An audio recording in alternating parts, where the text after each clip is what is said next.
Chapitre 339. En route vers Méhéron. La nuit de péché de Judas. Le 23 novembre 1945. Une belle aurore de printemps teint de rose le ciel et égaie les collines. Les disciples s'en réjouissent, tandis qu'ils se groupent à l'entrée du village pour attendre les retardataires.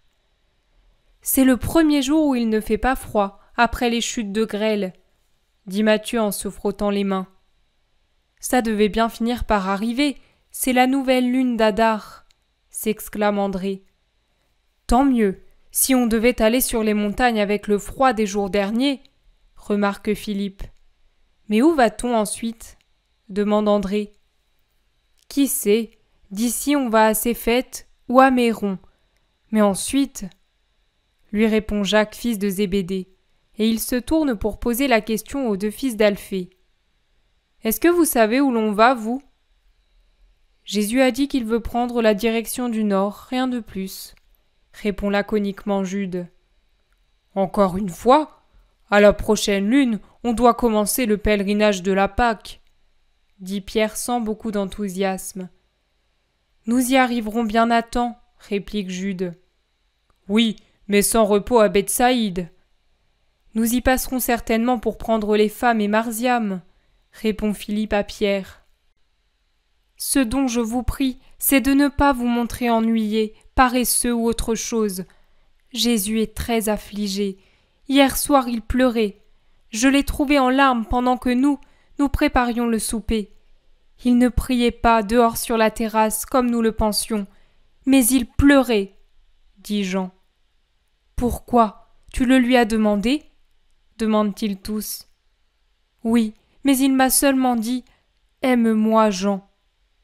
C'est peut-être pour les habitants de Chorazaïn. Simon le Zélote survient. Le maître arrive avec Barthélemy. Allons à leur rencontre. Ils y vont tout en continuant leur conversation. Ou à cause de Judas. Hier soir, ils étaient restés seuls, dit Matthieu. Oui, et Judas avait déclaré auparavant qu'il était inquiet et qu'il ne voulait personne avec lui, observe Philippe. Il n'a même pas voulu rester avec le maître. Moi, j'y serais resté bien volontiers, soupire Jean.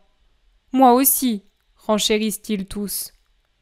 Cet homme ne me plaît pas. Il est soit malade, soit ensorcelé, soit fou, soit possédé. Il a quelque chose, dit péremptoirement Jude. Et pourtant, soyez-en sûrs, pendant le voyage de retour, il a été exemplaire. Il a toujours défendu le maître et les intérêts du maître, comme aucun de nous ne l'a jamais fait. Moi, je l'ai vu, je l'ai entendu, et j'espère que vous ne douterez pas de ma parole, déclare Thomas. Tu penses qu'on ne te croit pas ? Mais non, Thomas, et cela nous fait plaisir que Judas soit meilleur que nous. Mais tu le vois, il est étrange, oui ou non ? Demande André. Oh, pour être étrange, il l'est, mais il souffre peut-être pour des choses intimes, peut-être aussi parce qu'il n'a pas fait de miracle. Il est un peu fier. Oh, dans un bon but, mais il tient à faire beaucoup, à recevoir beaucoup d'éloges. Peut-être. Toujours est-il que le maître est triste. Regardez-le là, il ne ressemble plus à l'homme que nous avons connu. Mais vive le Seigneur. Si je réussis à découvrir celui qui fait souffrir le maître, suffit, je sais ce que je vais lui faire, dit Pierre. Jésus, qui est en grande discussion avec Nathanaël, les voit et presse le pas en souriant. La paix soit avec vous. Vous êtes tous ici ? Il manque Judas. Je le croyais auprès de toi, car à la maison où il devait dormir, on m'a dit qu'on avait trouvé la pièce vide et tout en ordre, explique André. Jésus plisse le front un instant et se plonge dans ses pensées, tête baissée, puis il dit « Peu importe, partons quand même. Vous direz à ceux des dernières maisons que nous allons à Méhéron, puis à Giscala. Si Judas nous cherche, qu'il l'envoie là. Allons. » Tous sentent la tempête dans l'air et obéissent sans souffler mot. Jésus continue à parler avec Barthélemy, quelques pas devant les autres. Et j'entends citer de grands noms dans leur entretien.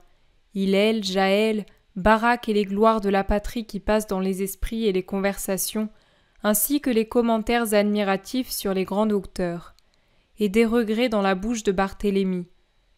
Ah, si le sage était encore vivant, Hillel était bon, mais fort aussi. Il ne se serait pas laissé troubler, il t'aurait jugé par lui-même. Ne t'en soucie pas, Barthélemy, et bénis le Très-Haut de l'avoir pris dans sa paix. Ainsi l'esprit du sage n'a pas connu le trouble d'une haine envers moi. Mon Seigneur, pas de la haine seulement. Plus de haine que d'amour, mon ami, et il en sera toujours ainsi. Ne t'attriste pas, nous te défendrons. Ce n'est pas la mort qui m'angoisse, c'est la vue du péché des hommes. La mort, non, ne parle pas de mort, ils n'arriveront pas à cela, parce qu'ils ont peur. La haine sera plus forte que la peur, Barthélemy, quand je serai mort, puis quand je serai loin dans le ciel saint, dis-le aux hommes. Plus que de la mort, il a souffert de votre haine. Maître, maître, ne dis pas cela, personne ne te haïra au point de te faire mourir, et tu peux toujours l'empêcher, toi qui es puissant. Jésus sourit tristement, je dirais même avec lassitude, pendant qu'il parcourt de son pas régulier la route montagneuse qui conduit à Méiron. Plus on monte, plus se découvre un beau et vaste panorama sur le lac de Tibériade qui apparaît dans le passage d'une gorge sur les collines voisines en forme d'arc qui bouchent la vue sur le lac Méron, et puis au-delà du lac de Tibériade, sur le haut plateau de l'autre côté du Jourdain, jusqu'à la chaîne dentelée des monts lointains de l'Oran, de la Traconitide et de la Périe.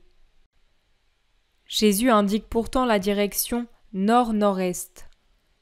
Après la Pâque, nous devrons aller là-bas, dans la tétrarchie de Philippe, et nous aurons à peine le temps d'être à Jérusalem pour la Pentecôte. Mais ne te conviendrait-il pas de le faire tout de suite, en passant de l'autre côté du Jourdain vers ses sources, pour revenir par la Décapole ? Jésus se passe la main sur le front, avec la lassitude de quelqu'un qui a l'esprit obnubilé, et il murmure « Je ne sais pas encore. Barthélemy. » Quel abattement, quelle souffrance, quel appel dans sa voix.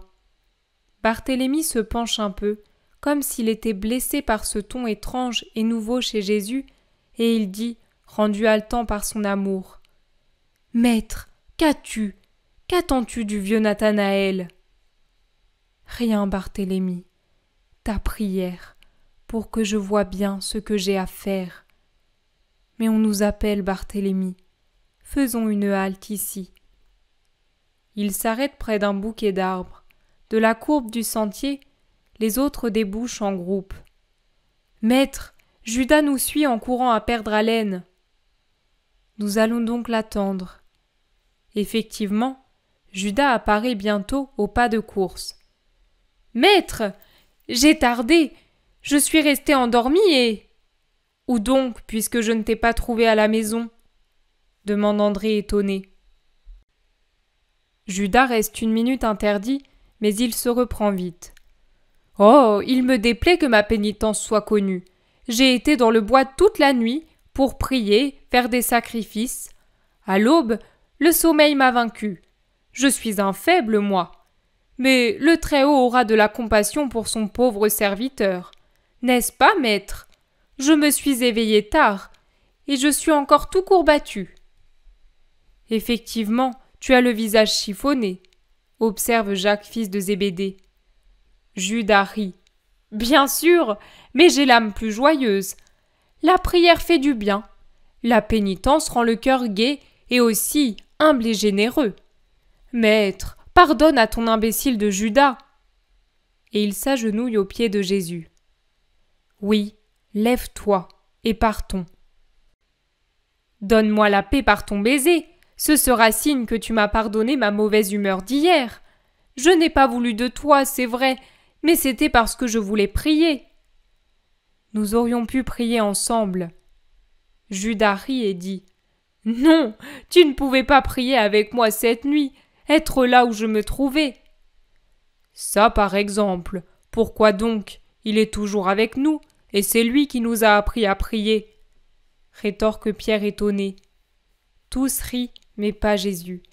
Il scrute fixement Judas, qui l'a embrassé et qui le regarde, les yeux pleins de malice espiègle, comme s'il le défiait. Il ose répéter « N'est-ce pas vrai que tu ne pouvais être avec moi cette nuit ?» Je ne le pouvais pas. Je ne pouvais pas et ne pourrais jamais, en effet, partager les étreintes de mon esprit avec mon Père, avec une tierce personne qui n'est que chair et sang, comme tu l'es, et dans les lieux où tu vas.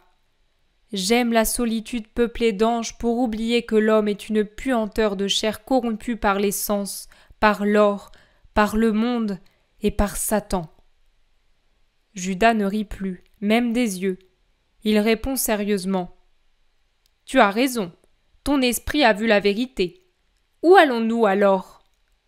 Vénérer les tombes des grands rabbins et des héros d'Israël. Quoi ? Comment ? Mais Gamaliel ne t'aime pas, et les autres te haïssent, s'étonnent plusieurs. Peu importe, je m'incline sur la tombe des justes qui attendent la rédemption. Je vais dire à leurs ossements, bientôt, celui qui a donné la respiration à votre âme sera au royaume des cieux, prêt à en descendre au dernier jour pour vous faire revivre éternellement au paradis. Ils marchent tant et plus jusqu'à ce qu'ils parviennent à Méhéron.